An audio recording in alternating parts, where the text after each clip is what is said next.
স্ক্রিনে যে তাবিজটি আপনারা দেখতে পাচ্ছেন, এই তাবিজটি হচ্ছে শরীর বন্ধের একটি তাবিজ।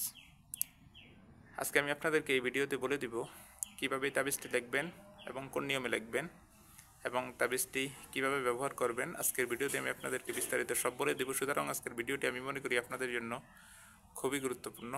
ভিডিওটি না টেনে একটু শেষ পর্যন্ত দেখার চেষ্টা করবেন। ভিডিওটি শুরু করার আগে আমি ছোট্ট একটু অনুরোধ করব, আপনারা যদি আমাদের অত্র চ্যানেল এবং পেজের নতুন দর্শক হয়ে থাকেন, অবশ্যই আমাদের চ্যানেলটিকে সাবস্ক্রাইব এবং ফেসবুক পেজটিকে ফলো দিয়ে রাখবেন নিয়মিত এমন গুরুত্বপূর্ণ ভিডিও পাওয়ার জন্য। চলুন আমরা কথা না বাড়িয়ে ভিডিওর মেইন আলোচনায় আসতে পারি। আপনারা স্ক্রিনে একটি তাবিজ লক্ষ্য করতে পারছেন। এই তাবিজটি হচ্ছে শরীর বন্ধের একটি তাবিজ। এই তাবিজটি দিয়ে আপনারা শরীর বন্ধ করতে পারবেন। আপনি শরীর বন্ধ কেন করবেন, এই বিষয়টা আপনার জানার একটা বিষয় হচ্ছে, আপনি শরীর বন্ধ করবেন এই জন্য, আপনি যদি এই তাবিজটি ব্যবহার করেন এবং তাবিজটির মাধ্যমে আপনার শরীরকে বন্ধ করে রাখেন, তাহলে আপনার সাথে কোনো জিন্নাতের আসর আসবে না এবং খারাপ কোনো বাতাস আপনার শরীরে প্রভাব করতে পারবে না এবং খারাপ কোনো বাতাসও আপনার শরীরে লাগবে না।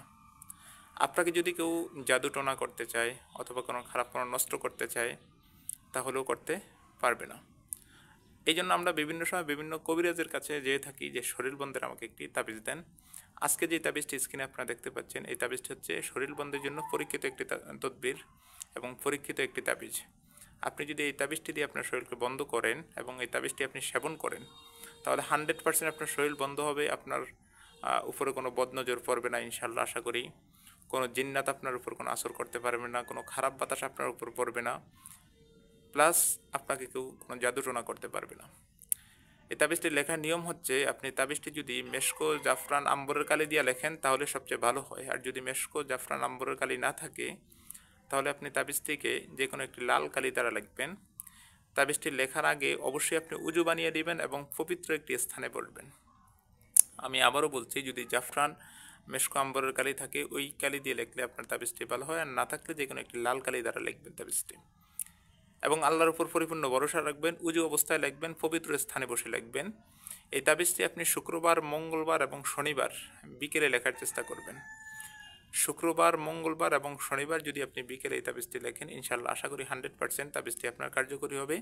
তাবিজটি লেখার পরে যে কোনো একটি বেলুরূপা বা লোহার মাদুলিতে ভরে আপনি গলায় অথবা কোমরে ব্যবহার করতে পারেন।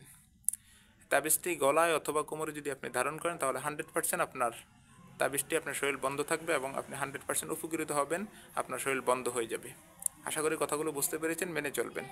আমাদের কোনো কথা যদি আপনি না বুঝে থাকেন, আমাদেরকে কমেন্ট করতে পারেন অথবা ফেসবুক পেজে আমাদেরকে মেসেজ করতে পারেন। ধন্যবাদ, ভালো থাকুন, আসসালামু আলাইকুম।